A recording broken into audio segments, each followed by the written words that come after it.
Okay everyone, welcome to the CFA Level 2 crash course. We will start today with quantitative methods. First, I'll just say a few high-level things about quantitative methods. It is 3 readings, which I'm sure you have been through. Quant is about 5 to 10% of the exam, so you will have either 1 or 2 case studies. Here is something that I like to do with every topic: assign a weight to difficulty ratio. When you take something like quantitative methods, the difficulty level is relatively high. Most people find quant not particularly easy, and the weightage is relatively low compared to all other topics.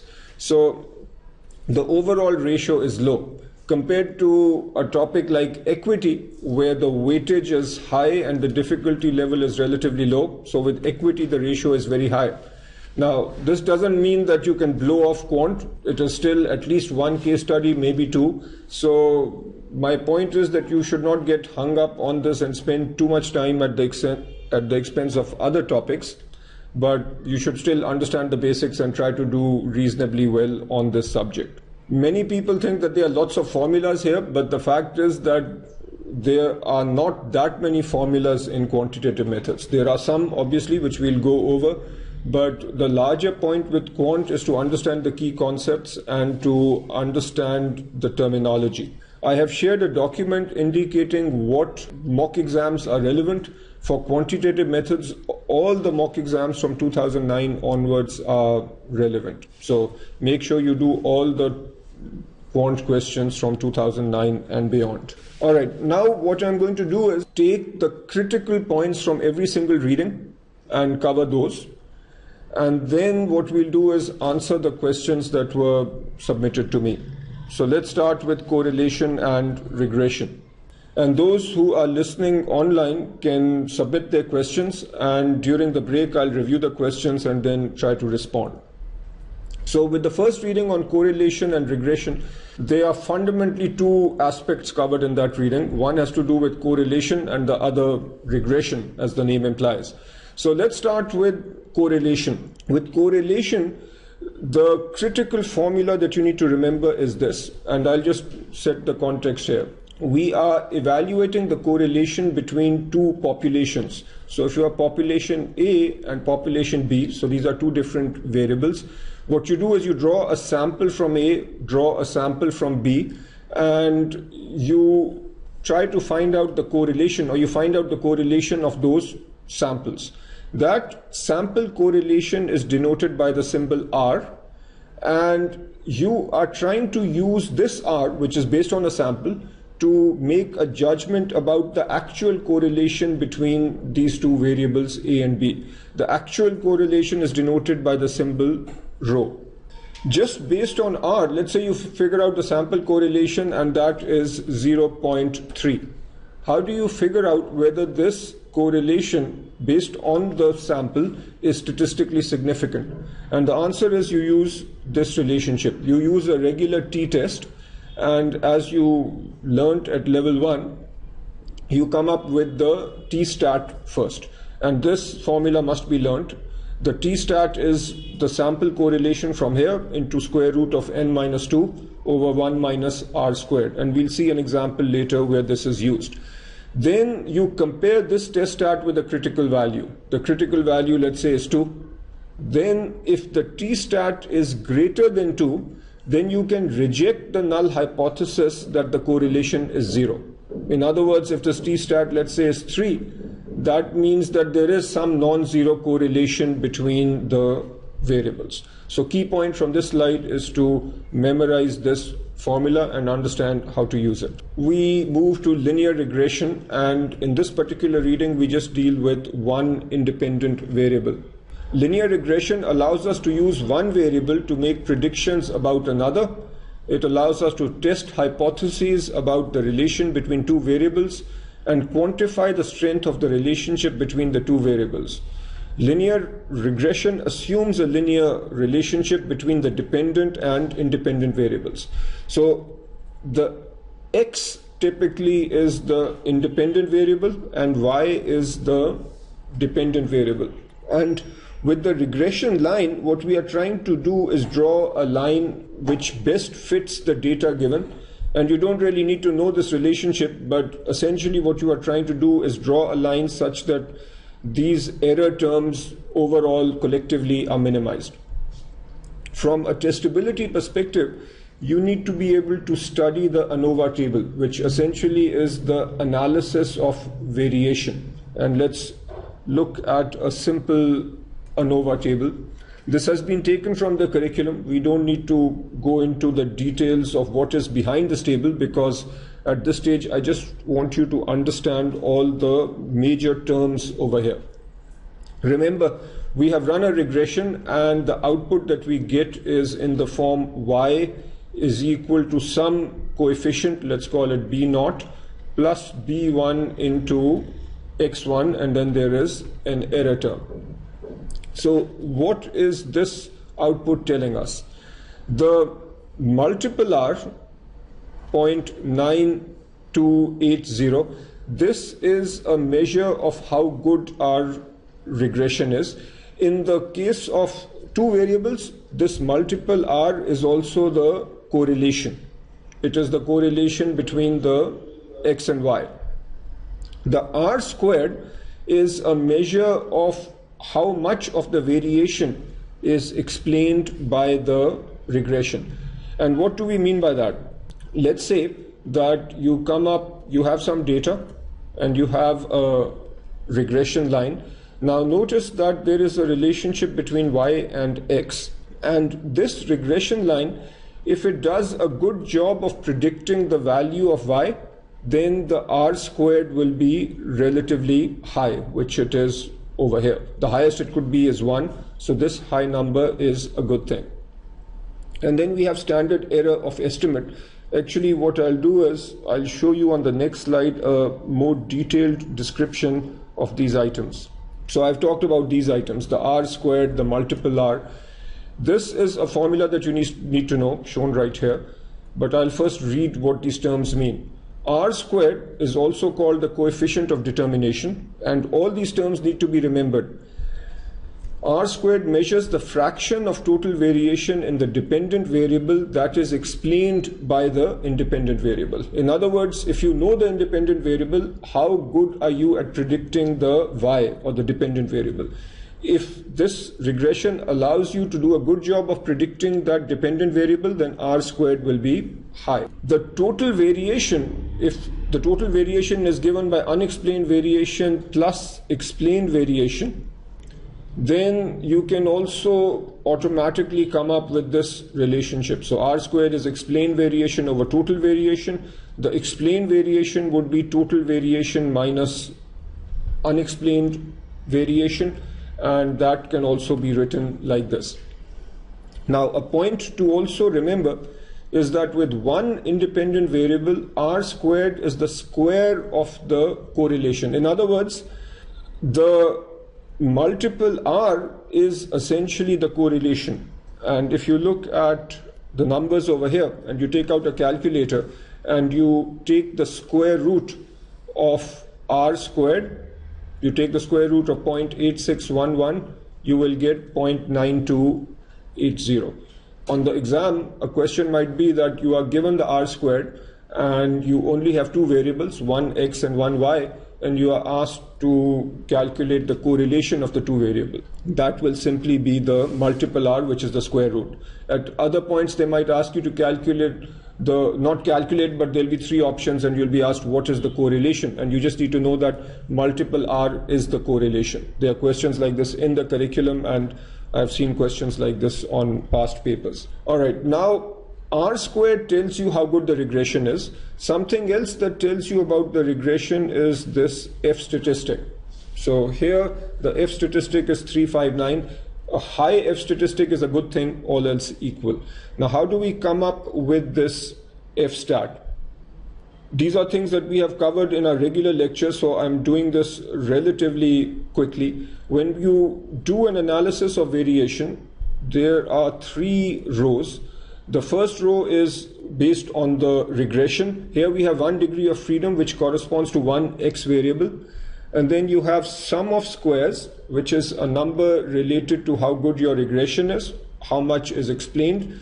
And this 0.1093, this is simply the sum of squares divided by the degrees of freedom. Then the second row has to do with the residual. 58 stands for 60, the number of observations, minus k, which is the number of independent variables, minus 1, and we'll see this in more detail in the next reading.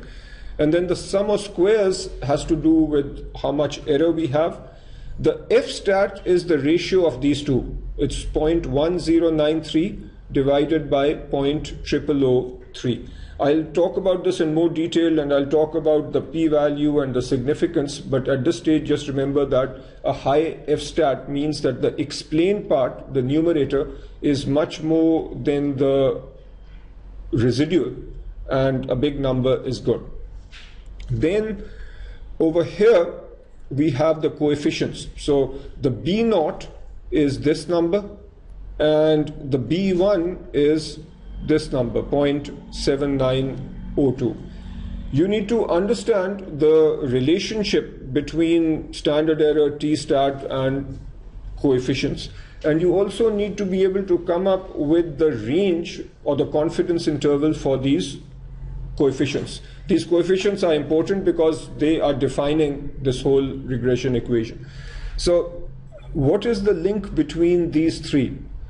The t-stat, if you recall from level 1, is given by the coefficient minus the hypothesized value divided by the standard error. So you might remember this term, mu naught. So you had the number, actually I'll just give you the exact relationship over here. So the t-stat, this number, is calculated by doing 0.0009 minus 0. The assumed hypothesized value in these outputs is 0. So the software here is assuming that the hypothesized value is 0. So you do minus 0 divided by the standard error, which is 0.0023. If you do this calculation, you are going to get the t-stat. Now, the reason I'm emphasizing this is you will see some questions where the standard error is given and you need to find the t-stat. You might see some other questions, and one of the practice questions which you will see online on your CFA Institute website will give you the t-stat, and you will be required to find the standard error. Now, in this case, the hypothesized value is 0. If you are doing an analysis where the hypothesized value is something else, then what do? Then you will simply do minus that hypothesized value, and then you will come up with a different t-stat. All right, and then here is the second coefficient, b1 or beta. Now, if you just look at these numbers, can you say that there is enough statistical evidence that this coefficient is different from 0? The answer is you can, because the t-stat is very high. When the t-stat is higher than the critical value, and critical value, if you are doing a 5% significance, then the critical value is 2. And what you will have is, if the t-stat is much bigger than 2, then you can reject the null hypothesis that this is equal to 0. Now, what is this confidence interval? Just because you have a coefficient of 0.7902, can you be 100% sure that this is, as in, if you want to speak with 95% confidence, then what is the range of this coefficient? And the way you do that is you take this as your point estimate, 0.7902, and then plus or minus the critical value, which is, let's say, approximately 2 for the 5% significance, and then the standard error. That standard error is the standard error from here. So this relationship tells you about the confidence interval. All right, I've talked about R squared and multiple R. I've made this point. Now I've also started talking about the f-stat, but here the f-stat is reinforced. You need to learn this paragraph over here. The f-statistic tests whether all the slope coefficients in a linear regression are equal to 0. In this case, we just have one slope coefficient. So in a regression with one independent variable, this is a test of the null hypothesis against the alternative hypothesis that B1 is not 0. The F statistic measures how well the regression equation explains the variation in the dependent variable. And this is the formula for the F stat that you need to learn.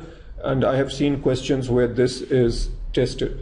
Now, just to connect this back again to the ANOVA output, the mean regression sum of squares is this, and the denominator is 0.0003. That's the mean squared error.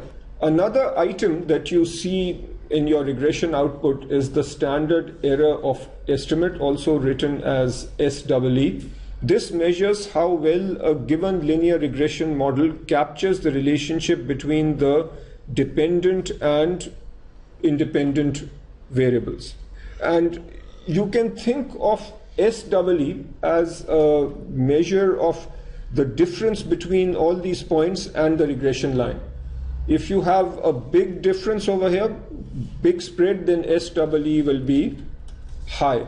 Mathematically, it might look complicated, but all we are saying is taking each error term, squaring it, and then dividing by n minus 2. So if these error terms are large, then SEE will be large. From an exam perspective, it is highly unlikely that you'll have to use this formula, because it will just take too long to calculate all these numbers and, square them, find square roots, and so on. So this is the relationship that you should remember. The SEE is the square root of the mean squared error.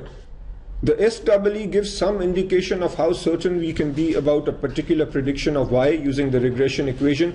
It still does not tell us how well the independent variable explains the variation in the dependent variable. This actually is done much better by the R squared. And from your perspective, you need to remember that between the SEE and the R squared and the F stat, we can tell how good a regression is. Next, we come to prediction intervals. So we use regression results to make predictions about a dependent variable. It is important to understand how to compute confidence intervals around regression forecasts. We need to understand that there are two sources of uncertainty, either an error term or uncertainty in the estimated parameters. There is a certain variance in the prediction error given by this expression. Strictly speaking, this expression is part of your course and you need to know it, but I think the probability of being required to memorize, to regurgitate this expression on the exam, I think is very low. So if you have a lot of time, learn this, but I have never learnt it and it has not hurt me. Once the variance of the prediction error is known, it is easy to determine the confidence interval. So once this is given, most probably on the exam this will be given, the variance of the prediction error. If you know the variance of the prediction error, can you come up with a standard deviation of the prediction error? Simply take the square root. Then what is the range for the predicted value of y? That range is the point estimate plus or minus the critical value, which is typically approximately 2, and then this number, which I am saying will most probably be given to you. So this will represent the range. Now what exactly does this mean? Let's say you have a regression equation that looks like this, and the y hat will by definition be on the regression line.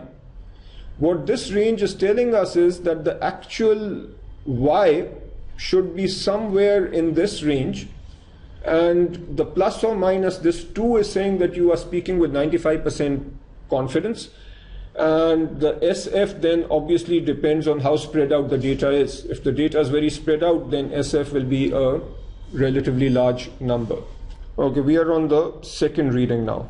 With multiple regression, the only addition is that instead of just dealing with one independent variable, we deal with multiple independent variables. This is an excerpt from the curriculum, and in my regular lecture I have been through this particular example, but just keep in mind that very often the variables, be they dependent or independent, need to be transformed. And something to remember is that when there is a proportional relationship between the dependent and independent variables. In other words, x is changing by a certain percentage and then y, the change in y depends on the change in x, then you use a logarithm or a natural log of the variable.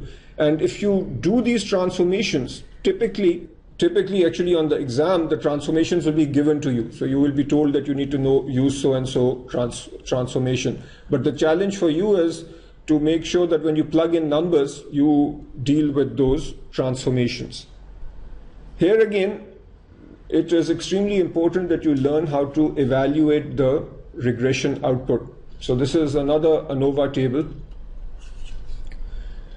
This part is simply showing you the coefficients, and we have two independent variables. So this is the slope. So when there are two independent variables, there will be the intercept term and then a coefficient for each independent variable. Then there is a standard error, and again I want you to very quickly show the relationship between the coefficient, the standard error, and the t-stat. So those who are listening online, please do the calculation, and those who are sitting here, do the calculation to convince yourself of the relationship between these three terms. And here is what you should be doing. So minus 0.7586 minus the hypothesized value. What is the hypothesized value?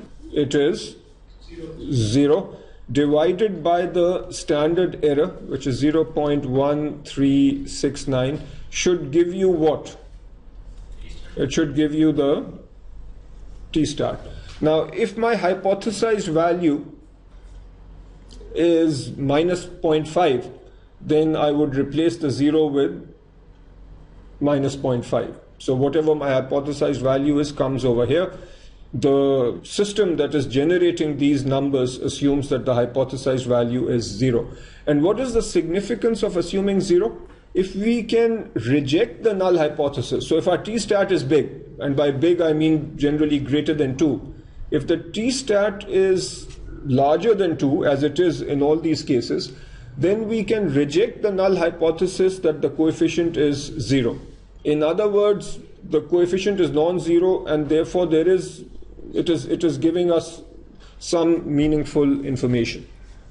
So that's the main point here in the top segment. Then the second segment deals with the regression and the residual numbers. Now notice, degrees of freedom is 2, and why is that? It is 2 because we have two independent variables. So K is the degrees of freedom in the regression context, and that will be equal to 2, which is the number of independent variables. The residual 1, 8, so the degrees of freedom for the residual, where does this come from? This is n, number of observations, minus k minus 1, and we'll also see this on the next slide. So if this is just an excerpt of the middle part. The n minus, actually it's n minus k plus 1. N is the number of observations, and this expression is 1816. The mean sum of squares, this number is simply the sum of squares for the regression divided by the degrees of freedom, and 1.2314 is this number divided by this number. And I want you to just verify so you are convinced that this is true. All right, so you do this divided by this and you will get 1.2314. And the F stat again is going to be the mean sum of squares from regression divided by the mean sum of squares from the residual. And this is a very big F stat, which is a good thing. And the significance is 0. Now, what does the significance mean? This significance is actually the p-value, and the p-value is the smallest level of significance at which the null hypothesis can be rejected. So if I say that the level of significance that you are interested in is 5%, can you reject the null hypothesis? Answer is yes. Then the next question is, what is the null hypothesis that you are rejecting when you are doing an F-test? We've seen this before. when we use the F test, the null hypothesis is that all the coefficients are 0. Actually, all the slope coefficients are 0. So, are we rejecting this null hypothesis? The answer is yes. When the F stat is large, then you reject the null hypothesis that all the slope coefficients are 0. The other way of looking at it is, if you don't want to look at the F stat, you can look at this significance number, which is the p-value, and a low p-value is good. A low p-value means that you can reject the null hypothesis. Now, how low is low? If you are evaluating at a 5% level, then low means that this number should be less than 5. Now, this is going to happen on your exam, or this might happen. I know it will happen on some of the practice questions you'll do. Let's say that you want to evaluate at a 5% significance level, and this p-value is 0.07. Then can you reject the null hypothesis that all these coefficients are equal to 0? Answer is you cannot. If the p-value is greater than 5%, 5% means 0.05. So if p-value is greater than 0.05, then you cannot reject this null hypothesis. So keep that in mind. We have talked now about this. The residual standard error is 1.1 and multiple R squared is 0.5. That's a high number. Observations is 1819, and we have used that over here. So this came from 1819 minus 3. To predict the value of a dependent variable using multiple linear regression, we follow these steps, and we've sort of done this. This is just a recap. So we obtain estimates of the various slope coefficients, and this comes from a regression. Then we determine the assumed values of the independent variables, and you compute y hat.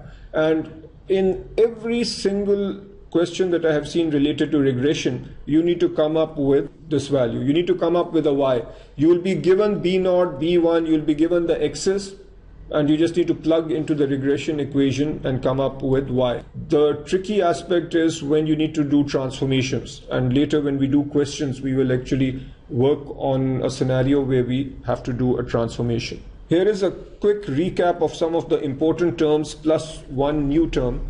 The F-stat is important. You calculate the F-stat by doing mean regression sum of squares divided by the mean sum of squared errors.